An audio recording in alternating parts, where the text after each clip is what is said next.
Welcome to another episode of Out from the Horrorbox. I'm your lycanthrope host, Dom, and in this episode we're going to look at the 2021 mystery comedic horror film from director Josh Ruben, Werewolves Within.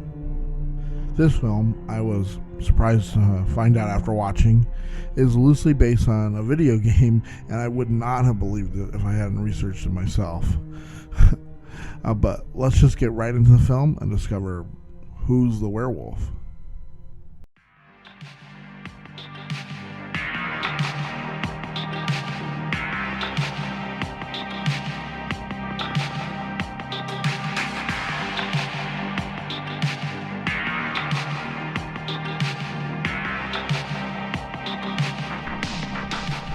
So back in October 2018, it was announced that Werewolves Within and Child of Light, those are two games, were being developed as feature films as part of the company's inaugural Women's Film and Television Fellowship, with Mishna Wolf set to write the screenplay for the film, the adaptation for Werewolves Within, and Ubisoft Motion Pictures would produce. Ubisoft is who's the developer of the game. After getting the attention of Ubisoft for his first full feature film, Scare Me, Josh Ruben joined as director. Ubisoft provided Ruben with a VR thing to play the game, as he explained. Werewolves Within is a multiplayer social deduction VR game that was developed for the Oculus Rift, Windows, and PlayStation VR. It was developed by Red Storm Entertainment and published by Ubisoft, and released back on December 6, 2016. The game is set in a medieval fantasy town that is being attacked by a werewolf. The players have to figure out which of the townsfolk is the werewolf in disguise in a Mafia-style format. And for those of you who don't know what Mafia is, like that game, it's also known as Werewolf. I'm kind of just going to go over that really quick. It's kind of a social deduction game created by Dmitry Davidoff in 1986. The game is a conflict between two groups: an informed minority, those are like the mafiosos or the werewolves, the people who you're trying to suss out, and an uninformed majority, and those are the villagers, and that's the people who have to try and figure everything out. At the start of the game, each player is secretly assigned a role affiliated with one of the teams. The game has two alternating phases. First, a night phase, during which those with night-killing powers may covertly kill other players. And second, a day phase, in which all surviving players debate and vote to eliminate a suspect. The game continues until a faction achieves its win condition. For the village, it's usually means of eliminating the evil minority, while for the minority, it's usually means reaching a numerical parity with the village and eliminating any rival evil groups.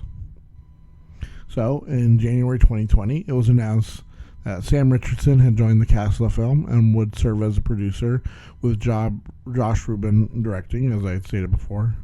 And then that's when they got the full cast on board. Principal photography began on February 3rd, 2020. While the video game is set in a medieval village, the movie is set in the modern day and was shot in New York State's Hudson Valley, near the town of Woodstock. Locations included Main Street in Phoenicia, New York, and the Phoenicia Bell Bed and Breakfast, plus Cooper Lake and the Golden Notebook bookstore in Woodstock. The historic Fleischmann's Yeast family estate, now the Retreat Center Spillion in Fleischmann's, New York, served as the Beaverfield Inn and as production headquarters. Ruben said that the film's low budget prevented it from being able to afford to license the U.S. Postal Service logo, resulting in cast member Milana Weintraub playing a postal worker for the National Mail Service or something.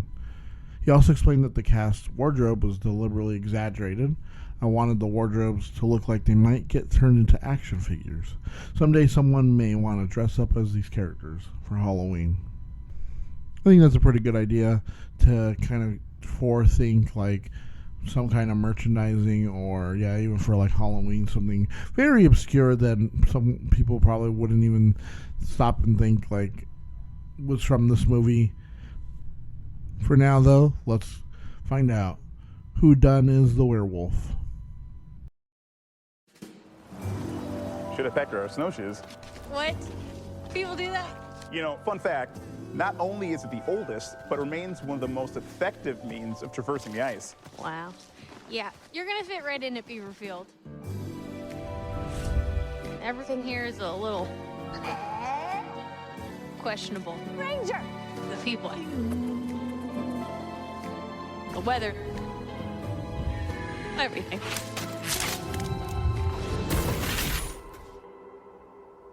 Oh. Ranger? You look like you just seen a corpse. Well, the roads are effed, and something's wrong with the generator. Which generator? All of them. Can't get on the internet! Also, there's a dead body under your porch. Holy!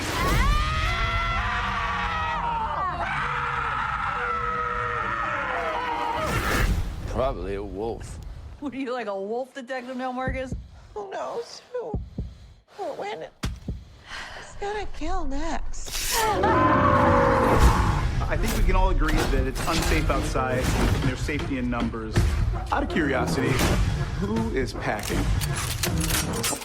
Well, we're having a good old-fashioned sleepover. With guns, though. With guns, yes. Everything about this predator is unorthodox. It's not human. It's not canine. It's one of them. One of what? A lycanthrope. A what? A werewolf. How could it gotten in here? How did they get out? Who says it got out? Maybe. I'm a werewolf.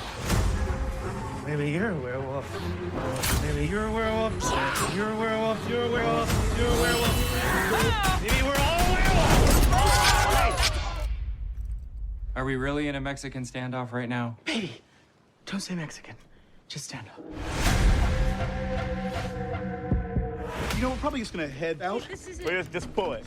Well, We got it on our own. It's just, hey, you go ahead, please. Don't spare me. Please don't. Oh, please!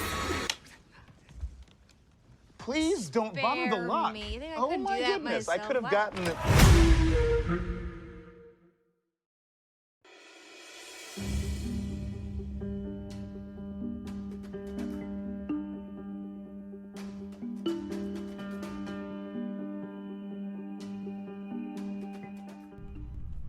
Local postman Dave Sherman, played by Patrick M. Walsh, stands out in the woods near his house. He is waiting for someone to show up, but he is attacked by an unseen beast. Forest Ranger Finn Wheeler, played by Sam Richardson, is assigned to cover Beaverfield, a small town where the residents are divided over a pipeline proposed by businessman Sam Parker, played by Wayne Duvall. Upon arriving, Finn befriends mail carrier Cecily Moore, played by Milana Weintraub. She offers to take him around town and introduce him to the locals. She starts off with Trisha Anderson, played by Michaela Watkins, and her unfaithful husband, Pete, played by Michael Chernus. They move on to wealthy couple Devon and Joaquin Wolfson, played by Cheyenne Jackson and Harvey Quillen, respectively. Next, local blue-collar workers, Gwen and Marcus, played by Sarah Burns and George Basil, respectively. Finally, they end at the lodge Finn will be staying at, owned by Janine Sherman, played by Catherine Curtin. Cecily takes Finn to meet with isolationist Emerson Flint, played by Glenn Fleshler. Flint threatens to shoot both of them, so Cecily takes Finn to the closed axe-throwing bar. Here, they learn more about each other, and, as they are about to kiss, Finn receives a text from his ex-girlfriend. After ruining the moment, Cecily takes Finn back to the lodge. That night, a blizzard knocks out all power in Beaverfield, which leads to Trisha's dog being killed by an unknown assailant, which increases tension in the town. The power outage forces all of the residents to take refuge in the lodge. Further conflicts arise when Finn discovers that all of Beaverfield's generators were sabotaged, and the body of Janine's missing husband, Dave, is underneath the lodge's porch. The residents attempt to barricade themselves in the lodge for safety, but Pete has his hand bitten off by the same unknown assailant. Environmentalist Dr. Jane Ellis, played by Rebecca Henderson, an opponent of the pipeline, concludes that the assailant is a werewolf, who is one of the lodge's current inhabitants. After announcing her findings, Dr. Ellis dies in front of Parker under ambiguous circumstances. Parker claims she committed suicide. Those remaining in the lodge initially consider staying together to force the assailant out of hiding, but ultimately all but Finn and Cecily leave for their homes. However, with tensions having reached a boiling point in Beaverfield, the residents begin to kill each other. After nearly all the town folks are killed, Finn is attacked by Parker, who accuses Finn of being the werewolf because he worked in locations where previous attacks occurred. Finn counters that there is no werewolf, and Parker intentionally caused the paranoia gripping Beaverfield in order to have his proposed pipeline approved. Parker gains the upper hand against Finn, but a dying Joaquin manages to kill him. While Finn and Cecily recuperate in the town's bar, Finn learns that Dave was Beaverfield's previous mail carrier. He then realizes Cecily is the werewolf. Confronted by Flynn, Cecily acknowledges that she turned the residents against each other to make feasting on them easier. She subsequently attempts to kill Finn in her werewolf form, but Finn defeats her with the help of Emerson. Still alive, Cecily makes a final effort to attack Finn and Emerson before Janine finishes her off with a crossbow. And with that, the film ends. So, let us get straight into our kill counter.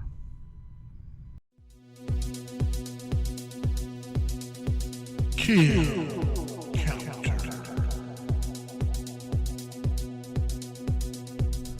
So Werewolves Within has a pretty good count for deaths in a film that I've seen in like a while. I mean, other than Renfield, which had a huge one, right? That one was a lot.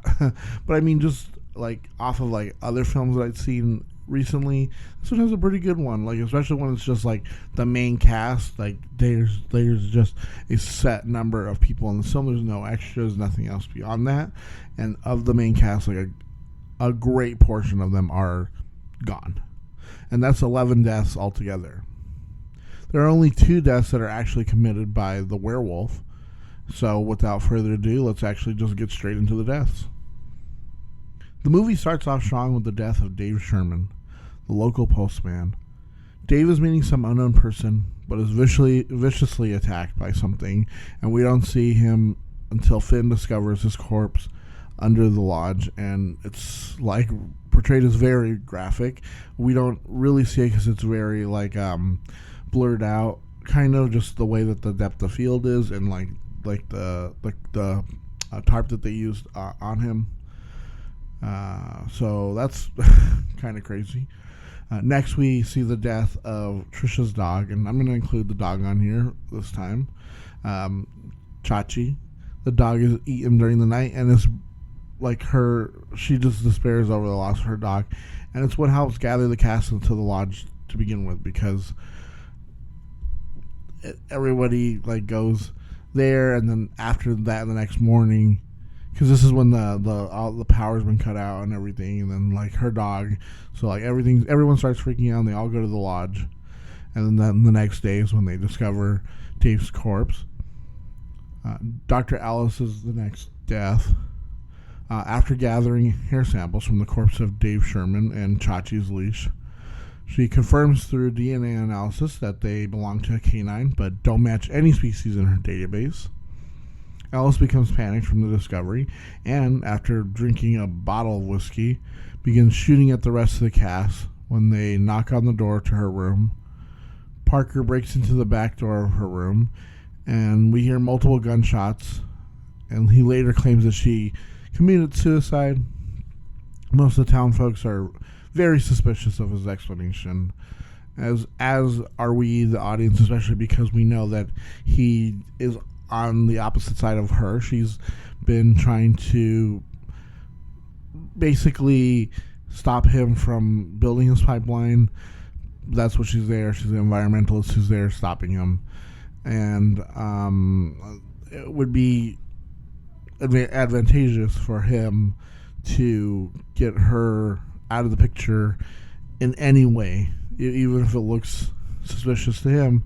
But I mean, no one else is there, and it looks like a suicide. So that's what they got to go with. And then after that, like most everyone decides to leave the lodge. I mean, well, that's also when that's after Pete, he's been attacked by someone or something in the lodge, but he doesn't know, and no one else knows either. So everyone decides to leave the lodge, and we have the townsfolk leave for their own home. We have a series of deaths committed by Trisha. You know, that's when the kind of like the deaths start rolling up, or racking up. So she starts off by killing Devin.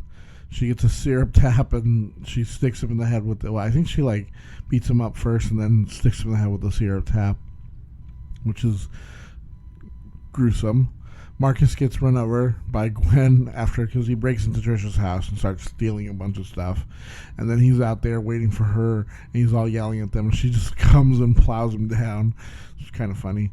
And then we learn from Gwen that she and Pete had an affair.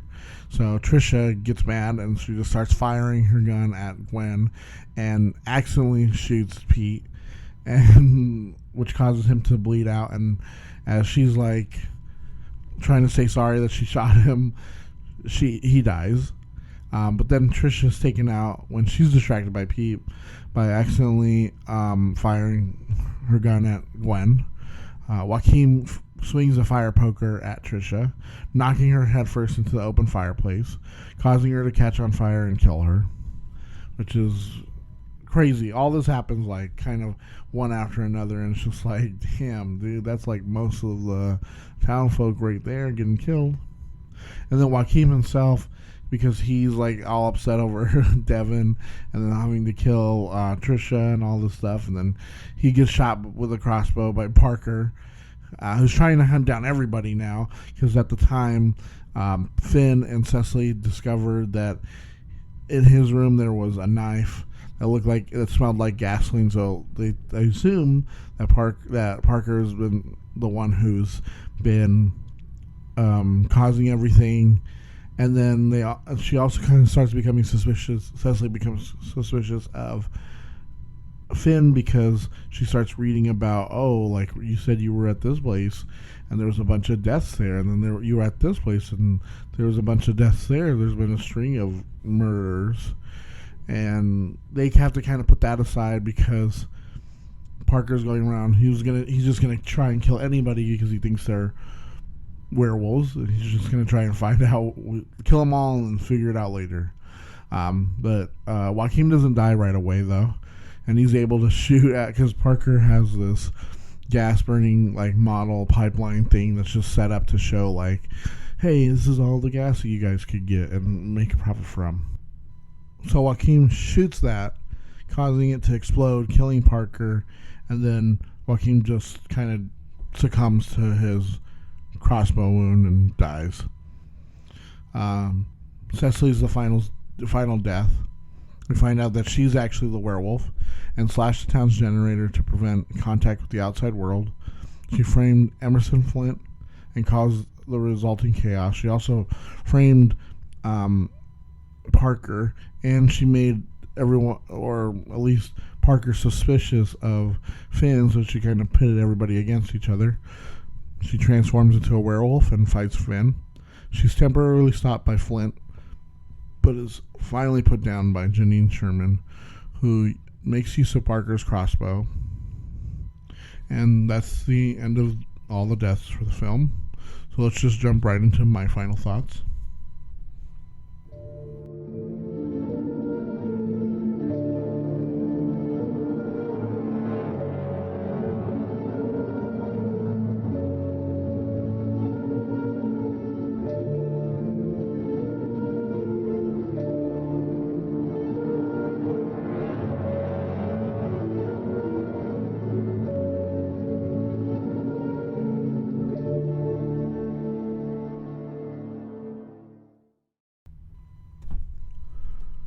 So Werewolves Within really surprised me.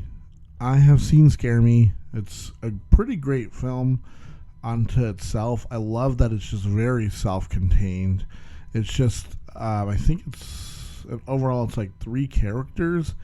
It's a writer and then another writer, and like they're going back and forth, because they're trying to write their novels, but they start telling each other like scary stories, trying to scare each other. And then they order pizza, and pizza delivery guy is he gets into it too, and like that film is good too. I don't think I'll do a full review of that one. There's not really too much to go into with that one. It stars Josh Ruben, the director, Aya Cash, and she's from You're the Worst, and she's great in this one too. And then also Chris Redd's in it. You might know him from SNL. All 3 of them are great. They just go around trying to tell each other scary stories, or while trying to scare each other. And she's like trying to get him to become a better writer, and like actually like think about like what he's telling in the story, and to build up that mounting like pressure of the tension and the horror. And it's great. It's a great little film.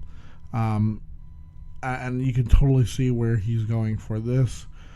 And honestly, like, and I used to watch him on Josh Ruben on College Humor. He was hilarious. He always played little parts here and then. He's always funny. But overall, this one, Werewolves Within, was great. I was honestly very surprised.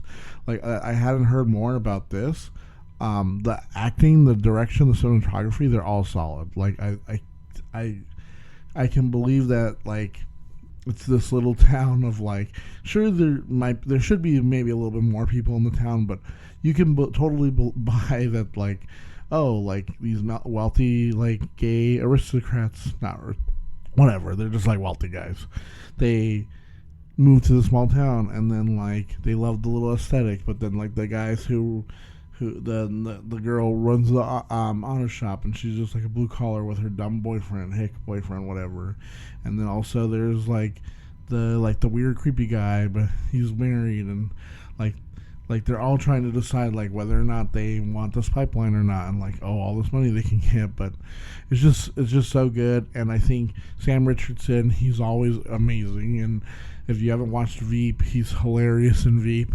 And I think he's also in I Think You Should Leave.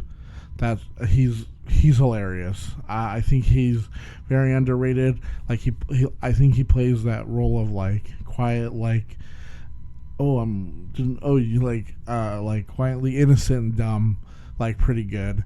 And Milana Weintraub, I think she's amazing. I've always loved her from the AT&T commercials that she does, but also she had like a little part in Silicon Valley for like, I think in like a couple seasons, but here and there she always pops up, and she's amazing. I love her. She's just a great like person. I think I follow her on TikTok. And then just the supporting cast too, Cheyenne Jackson, he's in like American Horror Story and stuff like that. He's pretty good in this one. And then Harvey Guillen, I can never pronounce his last name. Is it like Guillen? I don't know. But he's on What We Do in the Shadows as I was gonna call him by their nickname for him, Gizmo. No, he's Guillermo. And I think they all like play these like little parts, even though they're just like little parts. They all play them so good, and they all do so well in this film. And like the makeup too for like at the end when we get to finally see Milana as the werewolf, it's amazing. I love that they kind of went for more of a like they didn't try and do over the top, or they made it more anthropomorphized, I guess is what I'm saying. But they are pretty good effects. I like the way that they did it, and like I said, the cinematography is pretty good. Like I love the setting too, like this like far out in the middle of nowhere little town that like no one would ever pay attention to until like someone wants to build a pipeline, and then there's the buildup of that mystery and that feel, and you kind of do get that sense of, like, once you learn that it's based off of, like, this video game that's based off of this kind of, like, game that you can play with a bunch of people, and I played it before. I played Werewolf with a large group of people. It was, like, maybe, like, 20 of us, and I was one of the werewolves, and it's just so much fun. Like, it's so, like, I remember, like, we're playing, and, you know, I wasn't talking a lot, so, like, one guy was like, I think he might be, like, a werewolf because he's not even saying that much, and I'm like, oh, what, like, what do you want me to do, like, you want me to be talking, like, you want me to be, like, accusing people, like, crazy, and, like, it just was very fun, and you get that kind of feel here, too, where, like, everybody's accusing everybody of, like, oh, you're the werewolf, and they just can't figure out, like, what is going on. But this film is it's just so well done and so surprising. It's just, I should have seen this a long time ago, and I can't wait for Josh Ruben to do more. Honestly, if these are his two first films, Scare Me and Werewolves Within, honestly, I want to see what else he can do, because, like, he took, like, a very, like, he's very good at taking these, like, isolated, smaller, not bigger sets, and, like, giving you a grander feel from them, like a kind of like a Hateful Eight, where, you know, it's one location, it's a certain amount of people, and even though they're talking a lot, you still kind of feel like, oh, you know, you're getting something out of the story, you're kind of going along, and sure, it's not as long, and maybe that might be it too. And this time he has a whole town to play within, but still, it's still just like a smaller little sandbox compared to some other films. But I would just love to see where he goes, like if he was given something else to do. And I bet he could do pretty good. But yeah, guys, overall, like, if you haven't seen this film, I highly recommend it. It's on Hulu right now. If you don't have Hulu, go watch it wherever you can. If you can find it physically, I don't know if it's available for physical. Let me check. Which, yeah, I just looked and made sure. Yeah, you can get physical media for this, and I'm telling you guys, that's going to be important soon, because I'm not trusting any of these streaming platforms with the media that we have now. It's like what Warner Brothers does now. It's like they pull this stuff off and it's just gone. It's nowhere to be found because they never released the physical media. They just always intended to stream it, and then, like, when it goes, it's just lost media, and that's, to me, very sad and heartbreaking, especially for the people who, you know, they take the time to, you know, to write, to direct, to produce, to animate, or to act, to, you know, all the production people, the people who go into, you know, like, moving the sets, to, like, electrical, to this or that, you know, every single piece of any part of any feature film, be it live action, animated, anything, right? It would be a movie or even a TV show. Like, they are taking their time and they are taking their efforts to make this and pull it all together, and for someone to just be like, well, it's not available anymore on the streaming site because we don't want it on there, and for that to just be lost, it's horrible. It's a terrible feeling. I would hate for anything that I made to just be lost, to be gone, and, like, you just know that, like, wow, like, what did I do? Like, it feels like I didn't do anything. So, yeah, just, if you can, you know, try and get physical media if you can. I know it's a little bit more expensive. It's just easier to pay for the streaming. But if you got it physically, they can't take that away from you. That's going to be with you as long as you're around and you have it, and you can do with it what you want. But I know that's just kind of like a tangent to go off on my final thoughts, but I really, it's something that's been, like, kind of, like, irking me, like, especially where I'm trying to get back into getting physical media too, because same thing, I just don't want to miss out on, like, some of the things that I love, and for that to just be wiped away, it's just kind of sad. But for this isn't sad. Werewolves Within, you can get, you can watch too. Like I said, you can watch it on Hulu if you want, if you have Hulu. So if you can, watch it there. Watch it wherever you can. It's a great watch. It's a great one to watch now that we're getting closer to that spooky season. So put it on and get. It's pretty funny too. Like it's a pretty funny movie. It's a great little mystery once you figure out, like, oh, okay, I think I know who the werewolf is. But even then, I love that they throw in things to kind of, like, little curveballs here and there to be like, wait, who? Wait, am I not thinking the right person? Whatever. And then it kind of also makes you think, like, is there even a werewolf? So I will say 2 thumbs up for this film. Great. Can't wait to see what more from Josh Ruben, from Sam Richardson, Milana Weintraub. I just wish they were in more and they did more. And sometimes people get overlooked, even though they're amazing. So, guys, let's just end with that.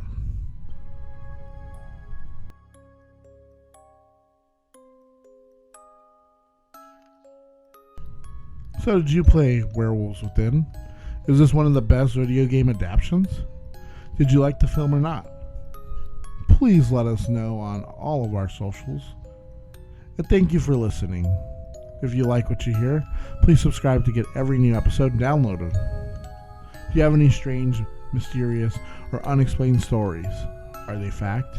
Did you craft a story yourself? If you'd like us to read your stories, you can email them to horrorboxpodcast@gmail.com. We'd love to read them on the podcast. We'd also like to post those stories to our socials on Instagram, Threads, or TikTok at Horrorbox Podcast. That's for all 3, where you also have updates and news. One last thing, if you like the podcast and would like to support the podcast, buy me a coffee. You can buy me a coffee at coffee.com/horrorboxpodcast. It would really help out. We'll see you next time and hear what comes out from the horror box.